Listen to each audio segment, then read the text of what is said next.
Hey guys, it's Junior. Now, the controversy over the interview has finally blown over as Sony has decided to finally release it on VOD, just how, I always wanted them to. So I'm glad they finally did that, and I was lucky enough to actually see it. I saw it Christmas Eve, and I took the opportunity because I was like, oh wow, this movie's already up? I mean, yeah, I have to see it. And with all the controversy surrounding it, it just made me want to see it even more. So yeah, I finally got to see it on Christmas Eve, and I gotta say, guys, I am very underwhelmed. This was a major disappointment for a number of reasons. Although it had its good moments, but I don't think those good moments were enough to save the movie completely, as it ended up just being a real fucking letdown. The story is about James Franco as a news journalist. He's a really kind of shitty one. He doesn't really, talk about the news. He just kind of interviews celebrities and talks about their vaginas and shit. And Seth Rogen is his producer, and he wants to do more serious stuff. And so they find out that Kim Jong-un is a fan of their show. And so they managed to book an interview with him, and then the CIA then asks them that while they're there, they can take him out, which basically means kill. And that's what started this whole controversy. And from there, we have all these shenanigans with them getting into North Korea and Dave Scarlett meeting Kim Jong-un, and it turns out he's actually a cool guy, or seemingly is a cool guy, while Seth Rogen kind of has this thing with one of Kim Jong-un's generals that doesn't really go anywhere. And yeah, that's the main problem I had with this movie. I don't really know what direction it wanted to go. I mean, I kind of felt that in the first act. It's going to be like screwball comedy where they're going into North Korea and they're going to like assassinate him. And I was assuming that they were just going to go in and they're going to try, and all these ways were just going to fail. But it just kind of dragged when it got to the second act, when James Franco's character just starts hanging out with Kim Jong-un, and it just kind of goes on, and there's this whole other section, like I mentioned previously, where Seth Rogen falls in love with one of Kim Jong-un's generals, who's really hot, I'll say that, but I didn't really feel as if it needed to be there.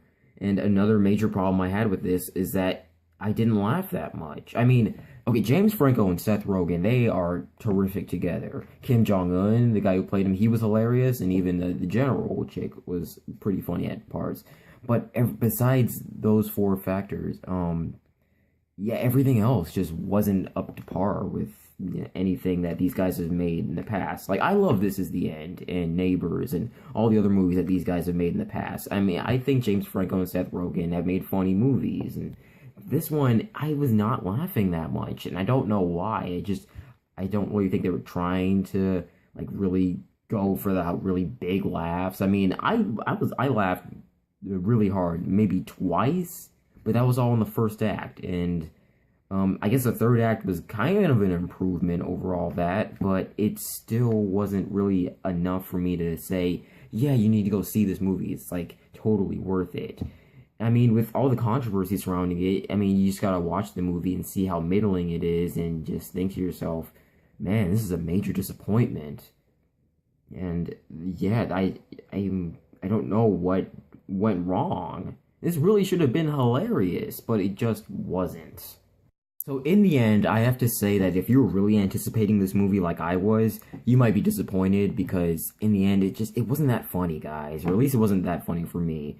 So maybe you'll like it better. Maybe I'm just a cold-hearted bastard that hates everything, but this movie just didn't do it for me.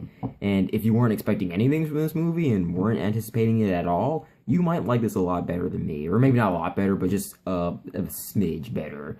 You'll probably get some decent laughs out of it, I guess, and you'll just think it's a pleasant distraction from life.